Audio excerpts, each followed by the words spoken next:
Accusé, levez-vous. Vous n'avez jamais été condamné jusque-là. Comment en êtes-vous arrivé là? Pouvez-vous nous dire ce qui s'est passé le jour du crime? Madame la Présidente, je suis pas une mauvaise personne. Ma mère, je l'ai jamais tourmentée. Je me souviens plus bien ce qui s'est passé ce jour-là. Elle était insupportable. Et puis de toute façon, elle ne servait plus à rien. À la ferme, il y a beaucoup de poules. On n'avait pas que ça à faire de s'occuper d'elle. Ce matin, la présidente du tribunal a tout juste 13 ans et les accusés ne dépassent pas le mètre 40. Depuis un an, les élèves de 5e et 4e du collège Hubert Fillet de Bracieux préparent cette reconstitution d'un procès, celui de Georgette et Sylvain Thomas, jugés à Blois en 1886.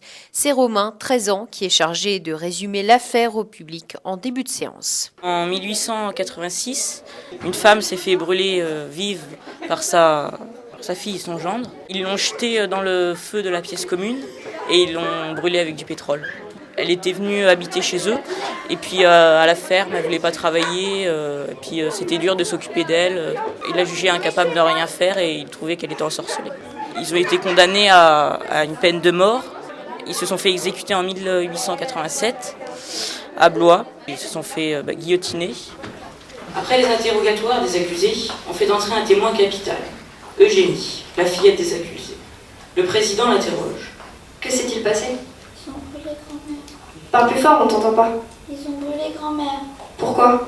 Parce qu'elle était folle. Qui l'a portée dans le feu? C'est mon oncle et mon parrain.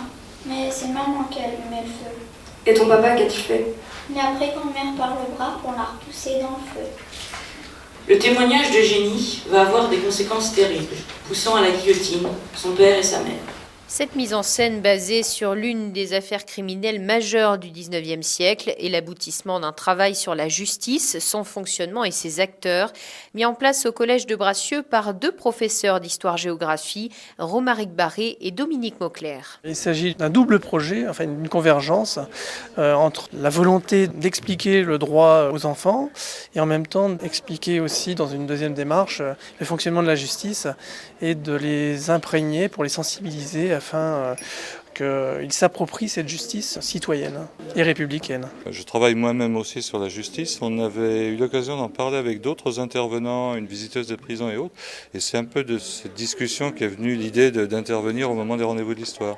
Et c'est là que Jean-Marie Génard nous a proposé d'organiser nous-mêmes un débat, plutôt que d'intervenir en appui d'un débat. Je crois que c'était la force de l'intervention, en reconstituant un procès d'assises du 19e siècle et en le mettant en parallèle avec ce qu'ils avaient pu comprendre de la justice d'aujourd'hui.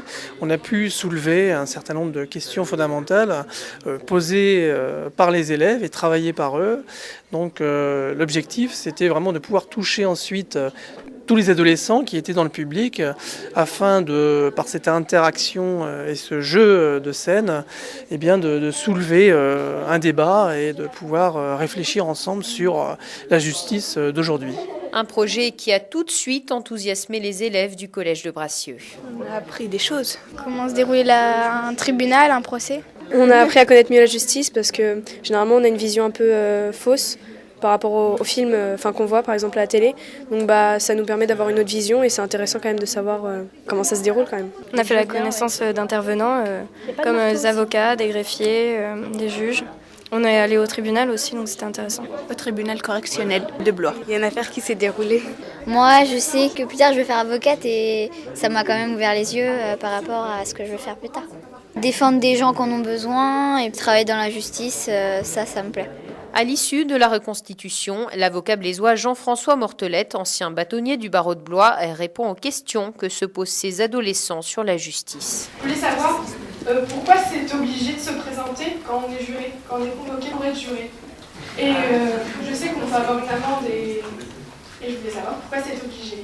La justice peut-elle condamner à mort? La justice dit-elle toujours la vérité? Au-delà des questions pratiques sur le fonctionnement judiciaire, les interrogations sont parfois fondamentales. Jean-François Mortelette. Cette manière de présenter la justice en reconstituant un dossier criminel du siècle dernier était une bonne chose et amène des questions essentielles. Et j'ai été d'ailleurs assez surpris, stupéfait de voir la qualité des questions, la qualité des réflexions. Parce qu'il se pose des questions qui sont des questions fondamentales. Est-ce que la justice passe par la peine de mort?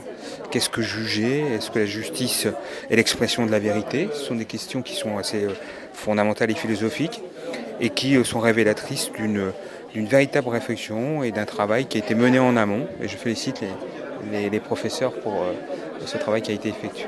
Autre procès mis en scène durant ces rendez-vous de l'histoire, celui d'Henri III en personne qui sera jugé au tribunal de grande instance de Blois samedi après-midi pour l'assassinat du duc de Guise.